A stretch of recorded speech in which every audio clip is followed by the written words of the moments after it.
Hello, I'm Moira Alderson with the BBC News. Police in Western Canada say dozens of people in the Vancouver area have died in an unprecedented heat wave. On Tuesday, Canada recorded its highest ever temperature, 49 Celsius, in Lytton in British Columbia. Peter Bowes has more details. According to the Royal Canadian Mounted Police, heat is believed to be a contributing factor in the deaths of 69 people in the Vancouver suburbs of Burnaby and Surrey. Most were elderly or had underlying health conditions. Canada has set a new all-time high temperature record, while the scorching heat has reached levels not seen since record-keeping began in the 1940s in the US cities of Portland in Oregon and Seattle in Washington. The heatwave has been blamed on a layer of warm air trapped by a ridge of high pressure in the region. It's emerged that people living in the Florida apartment block that collapsed last week were warned in April that the building was in urgent need of repair. A letter from the head of the Residents Association said damage detected in 2018 had become significantly worse. Rescuers are still digging in the rubble in the hope of finding survivors. 12 people are known to have died, but another 149 are unaccounted for. Sophie Long is in Miami. Unfortunately, despite the fact that they've been working tirelessly round the clock in 12-hour shifts, 210 rescue workers working on the mound today, they've been using drones, dogs, sonar, infrared scanners, and yet no sign of life has been detected since the first survivors were pulled from the wreckage in the hours immediately after the building collapsed on Thursday. So it is, of course, becoming more and more difficult for the families of those people who were living in those apartments that crashed to the ground on Thursday. Tigrayan fighters in northern Ethiopia are continuing to gain ground after seizing the regional capital Mekelle on Monday. United Nations officials say the rebels have entered the town of Shire. The BBC's Kalkidan Yebeltal is in Ethiopia.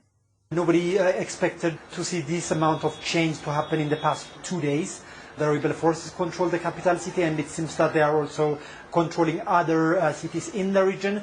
And the government that has been dismissive and rejecting of calls for cessation of hostilities is now declaring unilateral ceasefire.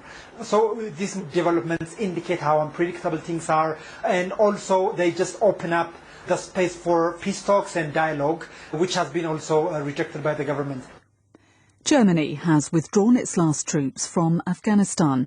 570 troops flew home on Tuesday, ending Germany's nearly 20-year deployment in the country.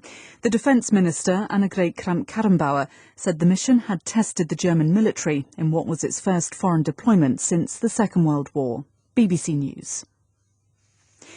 Brazil has suspended a deal to buy 20 million doses of an Indian COVID vaccine after whistleblowers alleged the contract contained financial irregularities. The health minister, Marcelo Queiroga, said he was putting the $324 million deal on hold while federal prosecutors investigate the allegations.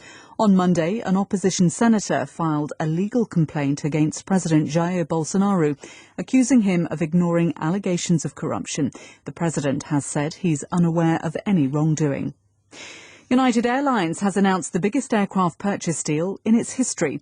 Its order includes 200 Boeing and 70 Airbus planes in a deal worth $30 billion. The chief executive of the US airline, Scott Kirby, said the deal would underpin a resurgence in air travel, which is slowly recovering from the COVID pandemic. Japanese researchers say wild boar are thriving in the area around Fukushima nuclear plant, which was evacuated after a nuclear disaster a decade ago. Victoria Gill has more.